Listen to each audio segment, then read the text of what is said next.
بسم اللہ الرحمن الرحیم نحمدہ ونصلی علی رسولہ الکریم۔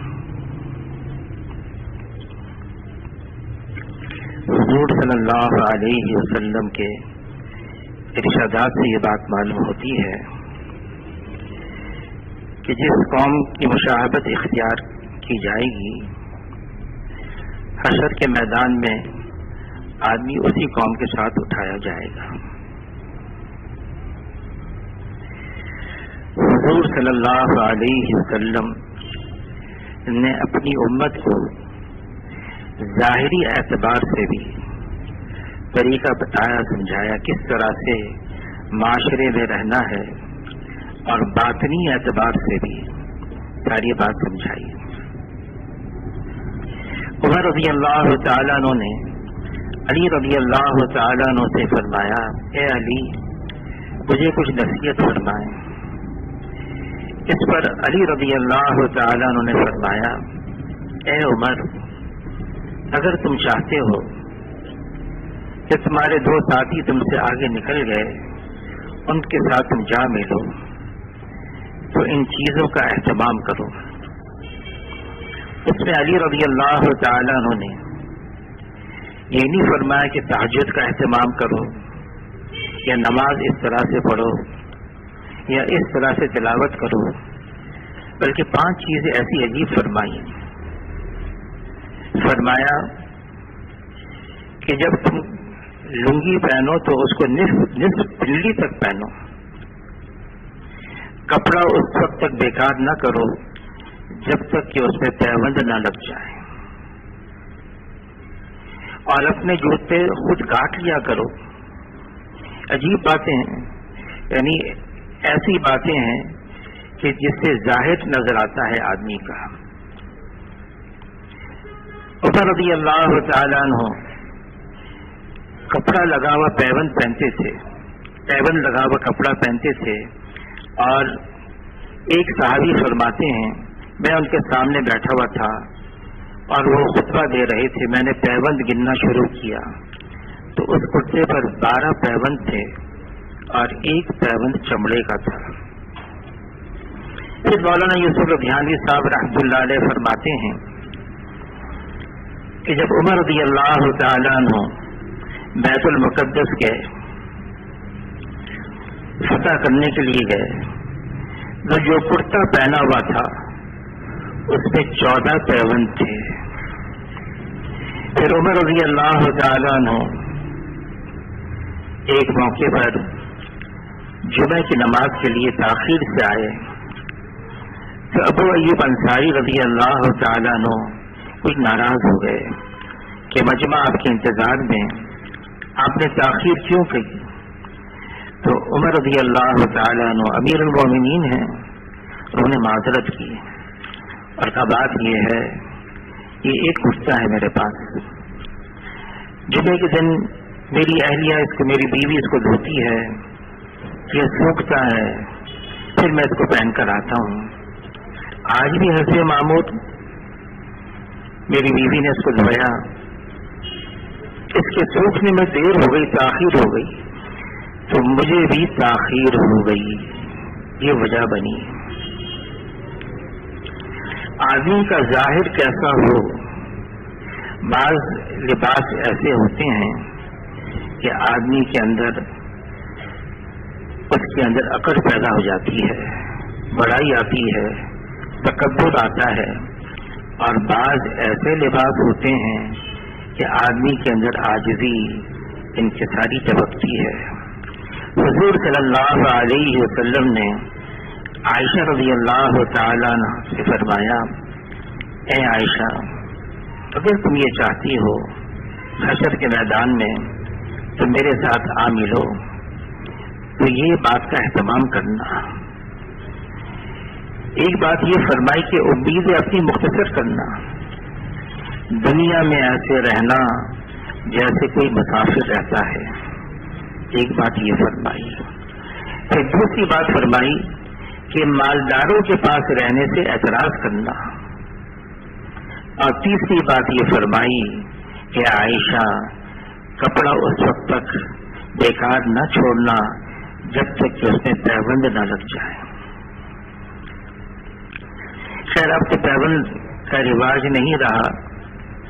مولانا محمد احمد بہاولپوری رحمۃ اللہ علیہ فرماتے تھے ہم کم سے کم ایسا لباس پہنیں جو حیا کا ہو، جو سنت کے قریب ہو، کہ حضور صلی اللہ علیہ وسلم نے خبر دی ایک ایسا وقت آئے گا کہ لوگ لباس پہنے ہوئے ہوں گے لیکن ننگے ہوں گے، ان کا لباس ایسا ہوگا کہ نہ ہونے کے برابر۔ صحابہ کرام کی یہ بات سمجھ میں نہیں آئی کہ کیسے یا تو لباس پہنے ہوں گے اور ان کا دل حیا سے بالکل خالی ہوگا، کوئی حیا نہیں ہوگی۔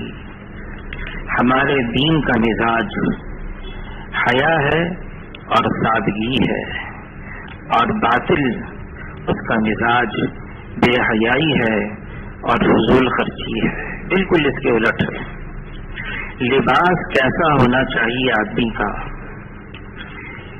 حیا والا لباس ہو اور ایسا لباس ہو کہ اس کے بدن کا کوئی حصہ اسے ظاہر نہ ہو۔ بہرحال ہمیں کیا کرنا چاہیے ابھی؟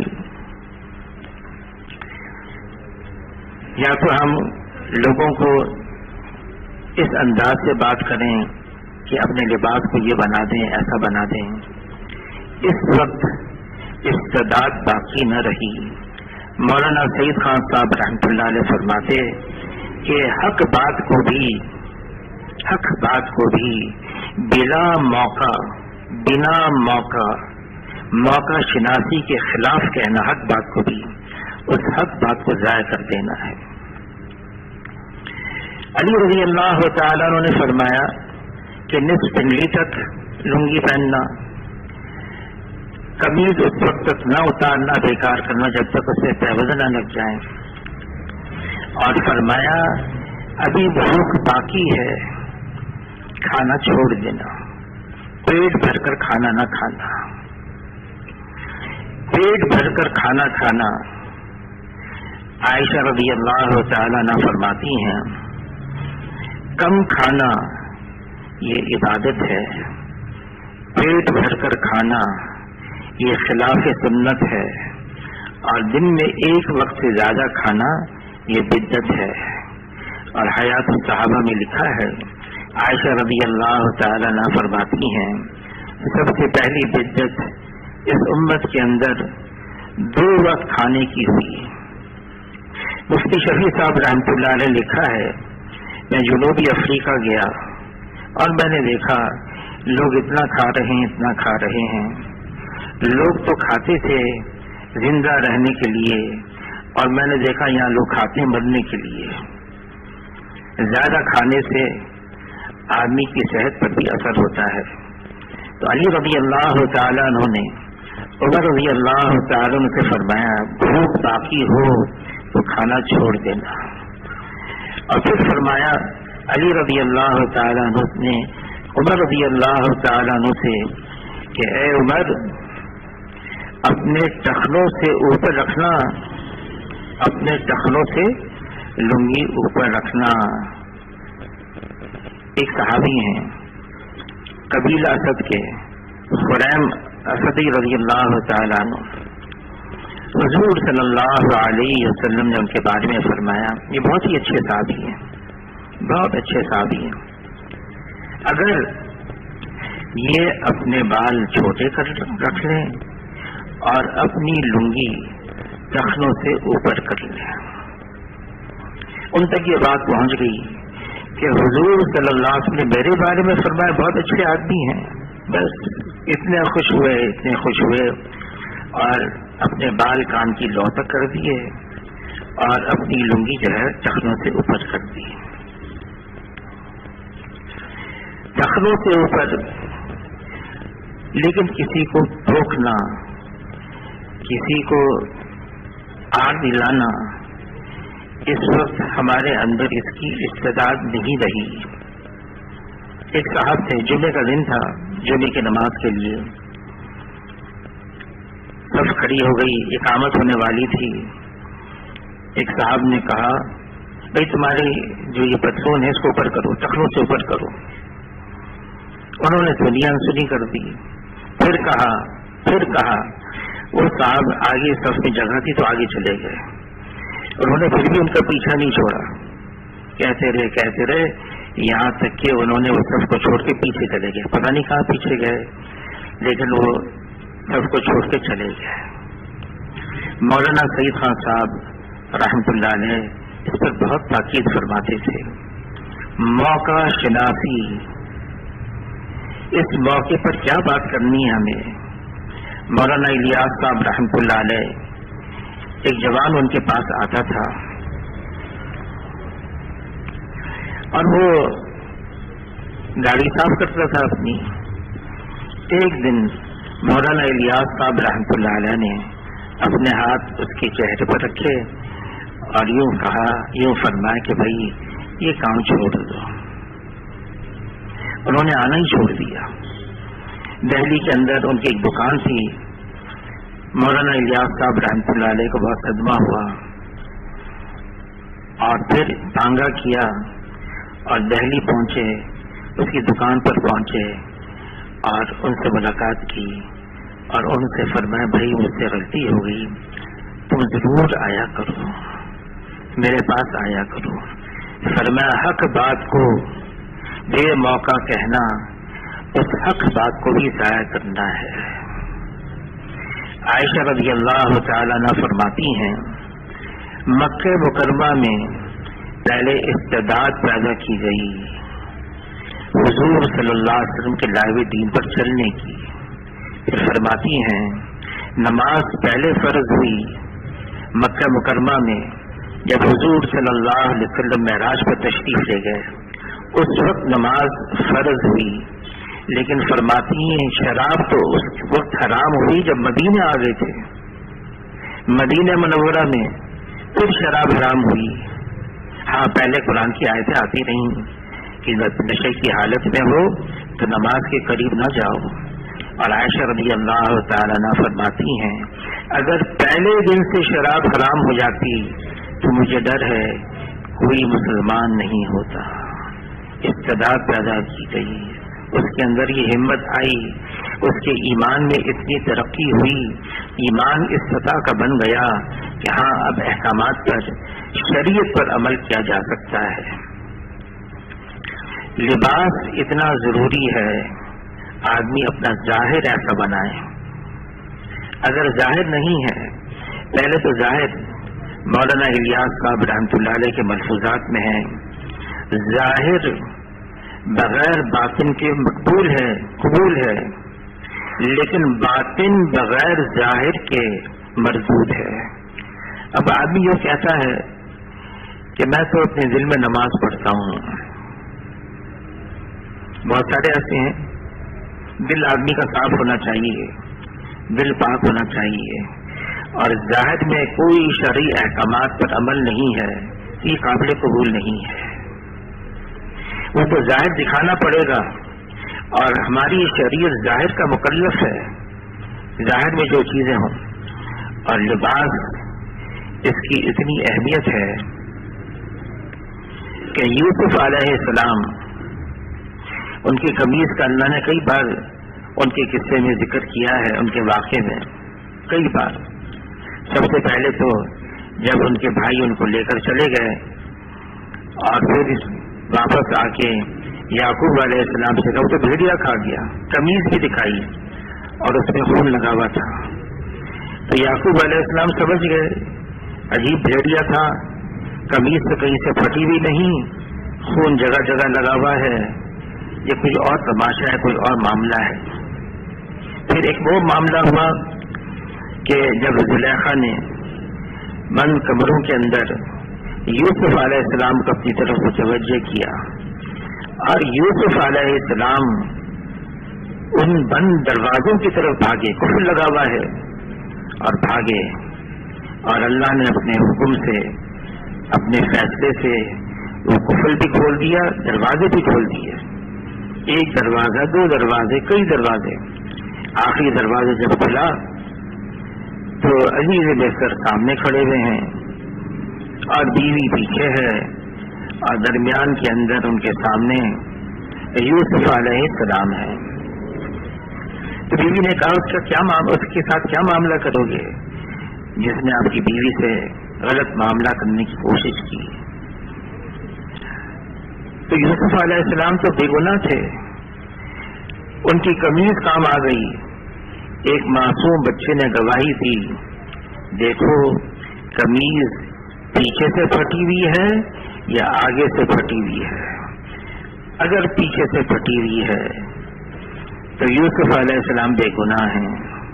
اگر آگے سے پھٹی ہوئی ہے تو یوسف علیہ السلام واقعی قابل، ان کو سزا ملنی چاہیے. جب قمیض دیکھی تو پیچھے سے پھٹی ہوئی تھی. پھر یوسف علیہ السلام آخر میں جب اللہ نے ان کو مصر کی حکومت دے دی اور ان کے بھائی آئے، اور پھر آخر میں جب ان کے والد صاحب نے کہا کہ یوسف کو بھی اور بنیامین کو بھی لے کر آؤ، تو یوسف علیہ السلام نے اپنی قمیض دی بھائیوں کو، یہ میری قمیض ہے اور میرے والد کے چہرے پر اس کو لگا دینا، پھیر دینا، ان کی بینائی لوٹ آئے گی. تو بھائی ابھی پہنچے نہیں تھے، قریب تھے یعقوب علیہ السلام کے. قمیض ہے، قریب ہے، ابھی آئے نہیں، گھر کے اندر داخل نہیں ہوئے. تو یعقوب علیہ السلام فرمانے لگے مجھے یوسف کی خوشبو آ رہی ہے. ان کو یوسف علیہ السلام کی خوشبو آنے لگی. قمیض ان کے چہرے پر ملی اور اللہ نے ان کی بینائی لوٹا دی. لباس کیسا ہونا چاہیے آدمی کا؟ حیادار ہونا چاہیے. اور آدمی کا ظاہر کیسا ہونا چاہیے؟ نظر آئے، ظاہر ہو یہ مسلمان ہے، یہ حضور صلی اللہ علیہ وسلم کا امتی ہے، یہ نظر آنا چاہیے. اور اگر یہ نظر نہیں آ رہا، بہت ساری چیزیں ہیں. اسلام کے بعد اسلام کے اوپر بہت ساری معلومات ہیں. آج کل اتنی معلومات ہیں. کینیڈا کے اندر ایک یونیورسٹی ہے، میگلز یونیورسٹی، یہودیوں کی ہے، اور اسلام کے اوپر انہوں نے بہت زیادہ تحقیق کی ہے. اسلام کے اوپر ان کی پوری لائبریری ہے اسلام کی کتابوں پر، بہت نادر کتابیں ہیں. اور وہاں پر پڑھایا جاتا ہے اسلام کے مختلف عنوانات پر. اور پڑھانے والے کون ہیں؟ اکثریت یہودی ہیں، کچھ مسلمان بھی ہیں. لیکن وہ مسلمان ایسے ہیں اگر ان کے ساتھ رہیں یہودیوں کے ساتھ پتہ نہ چلے فرق. بہت زیادہ پڑھایا جا رہا ہے، لیکن یہ معلومات کا اکٹھا کرنا یہ کافی نہیں ہے. حضور صلی اللہ علیہ وسلم فرماتے ہیں اس کا مفہوم ہے اللہ کے یہاں جو اجر ملے گا وہ تو عمل سے ملے گا. حشر کے میدان میں ہر فرد بشر سے پوچھا جائے گا جو اللہ نے علم دیا یہ بتاؤ اس پر کیا عمل کیا. علم پر عمل کے بارے میں پوچھا جائے گا، صرف معلومات کا جمع کرنا، اکٹھا کرنا. حضور صلی اللہ علیہ وسلم کی دعاؤں میں ایک دعا ہے اللہ سے علم نافع مانگو. اور علم نافع کیا ہے؟ علم نافع وہ ہے جو انسان کی زندگی سے ظاہر ہو، پتہ چلے ہاں یہ انسان کی زندگی سے نظر آ رہا ہے، یہ مسلمان ہے، یہ حضور صلی اللہ علیہ وسلم کا امتی ہے. حضور صلی اللہ علیہ وسلم کا لباس کیسا تھا؟ حضور صلی اللہ علیہ وسلم ایک چادر نیچے اوڑھتے اور ایک چادر اوپر، لنگی بھی ہوتی اور ایک چادر اوپر بھی ہوتی، امامہ بھی باندھتے. بخاری شریف کی حدیث ہے جب حضور صلی اللہ علیہ وسلم فتح مکہ کے موقع پر اپنی سواری پر سوار تھے اور مکہ مکرمہ میں داخل ہو رہے تھے تو ان کے سر پر سیاہ امامہ تھا اور کالے رنگ کا تھا. مولانا جمیل صاحب پہلے امام تھے رائیون مسجد کے مرکز کے، انتقال ہو گیا.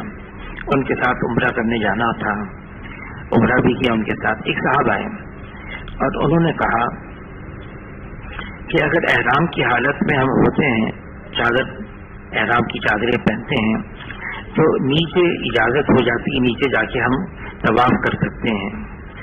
ہم عمرے کے لیے تو نہیں آئے، لیکن اس لیے کہ اوپر کرنا بہت لمبا چکر ہے، ہم احرام کی چادریں باندھ دیتے ہیں اور ہم اس لیے تاکہ نیچے جا سکیں، نیچے جانے دیتے ہیں وہ، اور طواف کے اندر ہم طواف کر سکتے ہیں. تو کیا یہ دھوکے میں تو نہیں آتا؟ تو مولانا جمیل صاحب نے فرمایا دیکھو حضور صلی اللہ علیہ وسلم نے لباس پہنا تو 2 چادریں پہنی، تم نیت یہ کرو کہ میں حضور صلی اللہ علیہ وسلم کی اتباع میں یہ 2 لباس پہن رہا ہوں، 2 چادریں، کوئی اور چیز کی نیت نہ کرو. ایک ڈھاکہ کے اندر کاکرائل مرکز میں انجینئر تھے حاجی عبد المقید صاحب، ان کی زندگی کے آخری حصے میں وہ صرف 2 چادریں پہنتے تھے، ایک بطور لنگی کے، ایک بطور اوپر اوڑھنے کے. صحابہ کرام کے پاس حضور کے زمانے میں بہت زیادہ کپڑے نہیں ہوتے تھے. ایک صحابی ہیں وہ آتے نماز پڑھنے کے لیے، اور حضور صلی اللہ علیہ وسلم کی عادت شریفہ یہ تھی کہ نماز کے بعد تھوڑی دیر بیٹھے رہتے. حدیث پاک کا مفہوم ہے جو نماز کے اختتام پر اپنی جگہ بیٹھا رہے فرشتے اس کے لیے دعا کرتے ہیں، اے اللہ اس کی مغفرت فرما، اس پر رحم فرما. مولانا یوسف بن نوری صاحب رحمۃ اللہ علیہ اذان سے پہلے مسجد میں آتے، مجمع چلا جاتا، نماز کے بعد بیٹھے رہتے ہیں. تو کسی نے ان کے خادم نے پوچھا آپ اتنا جلدی آتے ہیں، دیر سے نکلتے ہیں، آپ کیا کرتے رہتے ہیں؟ تو مولانا یوسف بن نوری صاحب رحمۃ اللہ نے فرمایا میں آمین آمین آمین پڑھتا رہتا ہوں. کہ یہ کیا ہے؟ فرمایا حدیث پاک کا مفہوم ہے جو نماز کے بعد اپنی جگہ بیٹھا رہے فرشتے اس کے لیے دعا کرتے ہیں اللہم اغفرہم ورحمہم، تو میں فرشتوں کی دعاؤں پر آمین آمین کہتا رہتا ہوں. تو حضور صلی اللہ علیہ وسلم کے زمانے میں نماز ہو گئی، بیٹھے ہوئے ہیں، ایک صحابی سلام پھیرتے چلے جاتے تھے. کسی نے حضور صلی اللہ علیہ وسلم سے تذکرہ کیا، ایک صحابی ہیں، آپ کے صحابی ہیں، سلام پھیرتے ہوئے چلے جاتے ہیں، اچھا میرے پاس اس کو لے کر آنا. نماز کے بعد پھر ان کو لے کر آ گئے حضور کی خدمت میں، پوچھا یہ کیا بات ہے، تم سلام پھیرتے ہی چلے جاتے ہو؟ تو عرض کیا اللہ کے رسول اگر آپ مجھ سے نہ پوچھتے میں کبھی آپ کو نہیں بتاتا. یہ جو چادر ہے ایک ہی چادر ہے میرے گھر میں، اور یہ چادر میرے اور میری بیوی کے درمیان مشترک ہے. ہم نے گھر میں گڑھا کھودا ہوا ہے. جب میں نماز کے لیے آتا ہوں تو میری بیوی اس گڑھے میں اپنے آپ کو بچا لیتی ہے، اور میں جلدی جاتا ہوں تاکہ وہ چادر اوڑھ کے وہ بھی نماز پڑھ جائے. خیر یہ بات ہو گئی، گھر گئے، صحابیاں ہیں، بیوی ہے، پوچھا آج دیر کیوں لگائی تم نے؟ اول وقت نماز پڑھنا یہ بہترین عبادت ہے، تم نے دیر کیوں لگائی؟ بات یہ ہے میں نے اس لیے دیر لگائی کہ حضور نے مجھ سے پوچھ لیا تم سلام پھیرتے کہاں جاتے ہو؟ تو میں نے بتا دیا ایک ہی چادر ہے ہمارے گھر پہ، اور یہ چادر میں نماز پڑھ کے جلدی جاتا ہوں، بیوی پہنتی ہے، پھر وہ نماز پڑھتی ہے، میں گھڑے میں گھس جاتا ہوں. بیوی نے کہا تم نے اللہ کی شکایت کی حضور صلی اللہ علیہ وسلم سے کہ اللہ نے ہمارا یہ حال بنایا ہے؟ تو صحابی نے کہا اللہ کی قسم میں کبھی یہ بات ظاہر نہ کرتا اگر حضور صلی اللہ علیہ وسلم اس سے نہ پوچھتے. کپڑا ہی نہیں ہوتا تھا. حضور صلی اللہ علیہ وسلم عمران ابن حسین کے ساتھ ایک دفعہ فاطمہ رضی اللہ تعالیٰ عنہ کے گھر آواز دی باہر سے اے بیٹی تم پردہ کرو، کہ میرے ایک صحابی ہیں عمران ابن حسین، وہ چاہتے ہیں اس مبارک گھر کے اندر آئیں، تم پردہ کرو. تو عرض کیا اے اللہ کے رسول، بیٹی نے میرے پاس پردہ کرنے کے لیے تو کوئی کپڑا نہیں ہے. حضور صلی اللہ علیہ وسلم نے اپنی چادر مبارک باہر سے اندر پھینکی. اس چادر سے فاطمہ رضی اللہ تعالی نے پردہ کیا. پھر حضور صلی اللہ علیہ وسلم عمران ابن حسین کو اندر لے کر آئے. کپڑے بھی نہیں ہوتے تھے ان کے پاس. حذیفہ رضی اللہ تعالیٰ عنہ غزوہ خندق کے موقع پر سخت سردی تھی. فرماتے میرے پاس کوئی کپڑا نہیں تھا اس سردی سے ڈھانپنے کے لیے میں اپنی بیوی سے ادھار چادر لے کر آیا. اس بیوی کی ادھار چادر سے جو پوری بھی نہیں تھی میں اپنے بدن کو ڈھانپتا تھا اس سردی سے بچانے کے لیے. اور جب خندق ہوتی تو میں اس خندق کے اندر چمٹ جاتا تھا نیچے تاکہ میں سردی سے اپنے آپ کو بچا سکوں. لیکن ساری چیزوں کے باوجود وہ اللہ کی جتنی رحمتیں تھیں نعمتیں تھیں اس پر اللہ کا شکر ادا کرتے تھے. حضور صلی اللہ علیہ وسلم اگر نعمت تھوڑی بھی ہو, تھوڑی نعمت ہو, اس کی بھی بہت قدر کرتے اور اس کا بھی اللہ کے یہاں سے شکر ادا کرتے. بلکہ صحابہ کرام کو خندق کے موقع پر حضور نے فرمایا وقت آ رہا ہے یمن بھی فتح ہو جائے گا, خیبر بھی فتح ہو جائے گا اور کسرا بھی کیسر بھی سب فتح ہو جائیں گے. تو منافقین کہنے لگے فاقے کی وجہ سے تو پیٹ پر پتھر باندھے ہوئے ہیں اور خواب یہ ہیں کہ یمن بھی فتح, کیسر بھی, کسرا بھی فتح ہو گیا. لیکن صحابہ اکرام کو یقین تھا یہ سب فتح ہو جائے گا اور ہو گیا, فتح آ گیا تھا. لیکن فتح بھی ہو گیا, مال بھی آ گیا, ساری چیزیں آ گئیں, اپنا طرز عمل نہیں بدلا, اپنا طرز عمل نہیں بدلا. جب مال کا ڈھیر لگ گیا عمر رضی اللہ تعالیٰ عنہ رونے لگے. کسی نے پوچھا امیر المومنین کس بات سے آپ رو رہے ہیں؟ اتنا مال آ گیا اس لیے رو رہا ہوں. کہ او ہو اب تو آپ کی رعایا کے اندر کوئی زکوٰۃ لینے والا بھی نہیں ہوگا, اتنا مال آ گیا. فرمانے لگے اگر اس مال میں ذرہ خیر بھی ہوتی تو یہ حضور کے زمانے میں کیوں نہیں آیا, اور جن سے ہم لے کر آئے ہیں انہی کی وجہ سے تو وہ ہلاک ہو گئے. ان کی ہلاکت کے اسباب اب ہمارے پاس آ گئے ہیں, رو رہے ہیں, مال آ گیا, خوش نہیں ہے اور اپنا وہی طرز عمل ہے, بدلا نہیں. جب بیت المقدس فتح کرنے کے لیے گئے ابو عبیدہ بن جراح رضی اللہ تعالیٰ عنہ اپنے ساتھ نیا لباس لے کر آئے, اعلیٰ نسل کا گھوڑا لے کر آئے, ترغیب دی امیر المومنین آپ یہ قبول کر لیں اور گھوڑے پر سوار ہو جائیں, نیا لباس پہن لیں, اس لیے کہ آپ مسلمانوں کے سربراہ کی حیثیت سے نصارہ کے پاس آئے ہیں. عمر رضی اللہ تعالیٰ نے ترغیب پر قبول کر لیا, نیا لباس, گھوڑے پر سوار, چند قدم چلے اور اپنے آپ سے کہنے لگے اے عمر تو بدل گیا.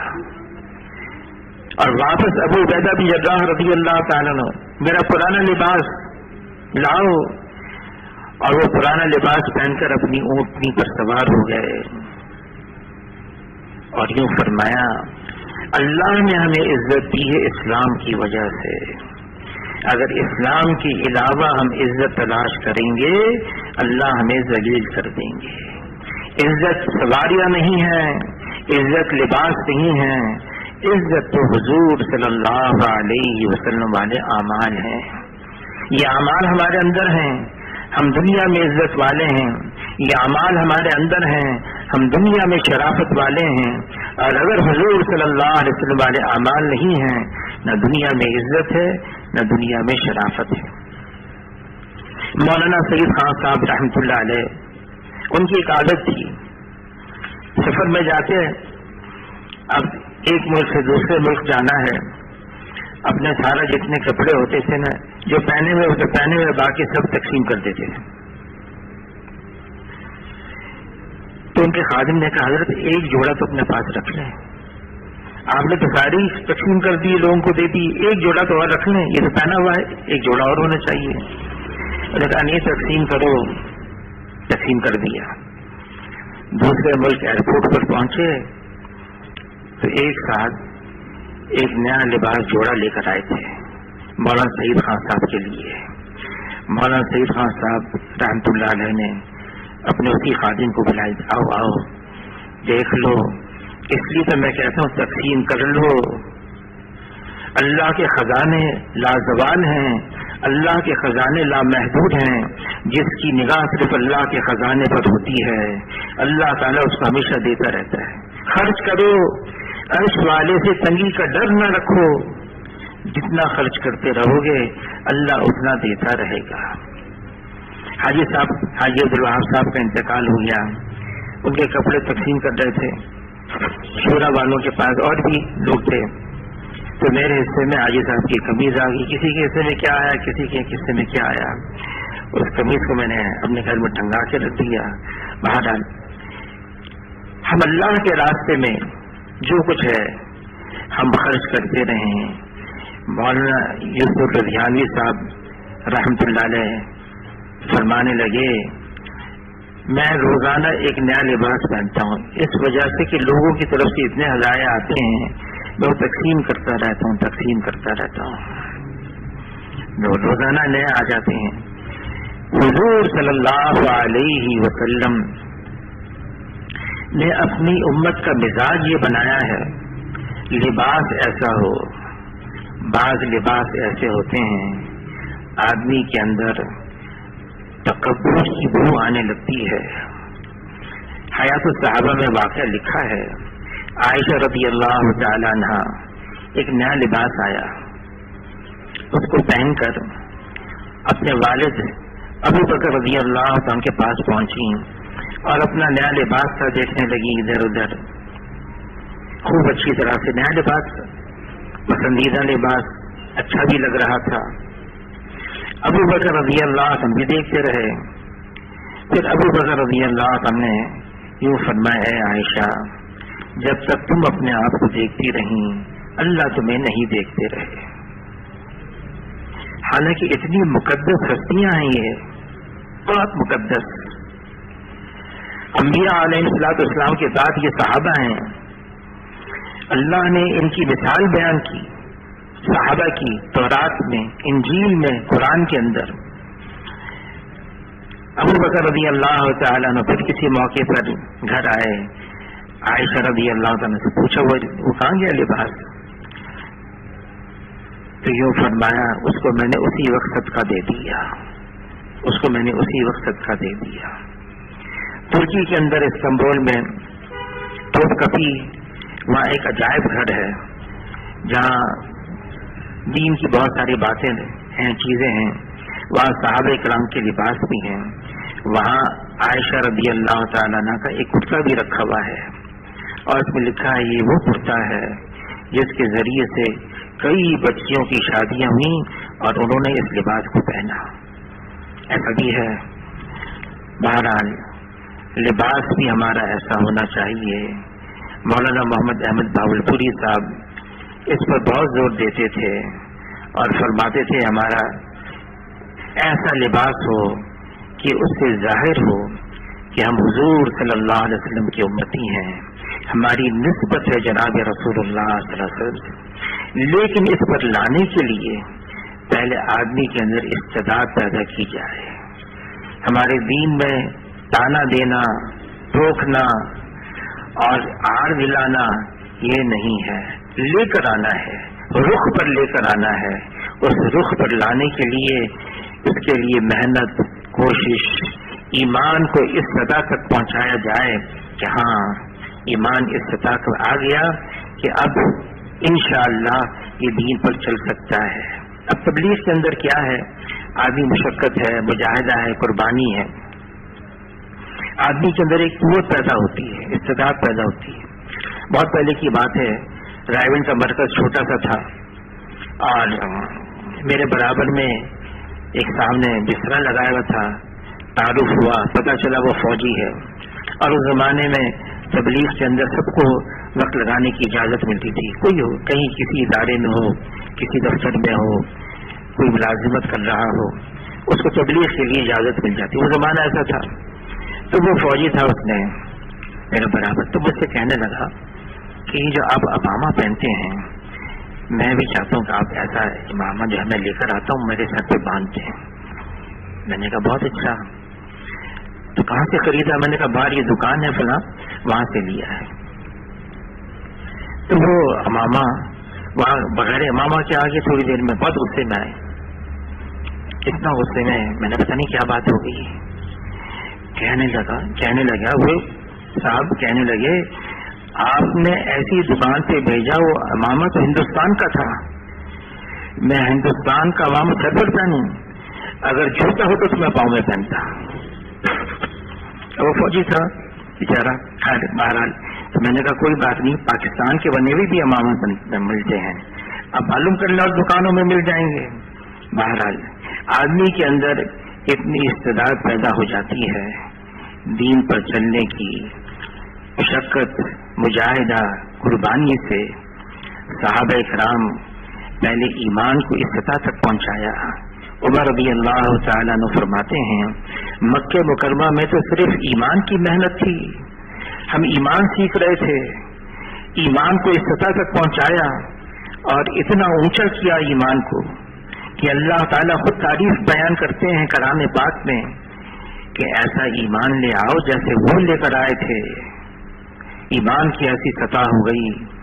علی رضی اللہ تعالیٰ عنہ فرماتے ہیں میرا حال یہ بن گیا تھا کہ میں اور اللہ کے درمیان کے جتنے پردے ہیں اگر ان کو ہٹا دیا جائے تب بھی میرے ایمان میں اضافہ نہ ہو. میری حالت یہ تھی کہ میں ان آنکھوں سے اللہ کو براہ راست دیکھ رہا تھا, اور واقعی ان کا یہ حال بن گیا تھا. اللہ تعالیٰ ہم سب کو قبول فرما لے, ہمارا ظاہر بھی اچھا کر دے, ہمارا باطن بھی اچھا کر دے. ظاہر کا ہونا بھی بہت ضروری ہے اور باطن کا اچھا ہونا بھی بہت ضروری ہے, دونوں لازم اور ملزوم ہیں. ہاں ایسی باتیں ہیں, بعض چیزیں ایسی ہیں کہ آدمی آہستہ آہستہ ان پر آتا جائے, اللہ سے دعائیں بھی مانگتا رہے. اور حضور کی دعاؤں میں ایک دعا یہ بھی ہے, اے اللہ میرے ظاہر کو میرے باطن سے اچھا بنا دے اور میرے باطن کو بھی میرے ظاہر سے اچھا بنا دے. ہم یہ بھی اللہ سے مانگتے رہیں. اللہ تعالیٰ ہم سب کے لیے آسانیاں فرما دے. کل انشاءاللہ سفر ہے, مشورہ ہے رائے کا, پھر پیر کی رات کو انشاءاللہ شام کو واپسی ہوگی انشاءاللہ.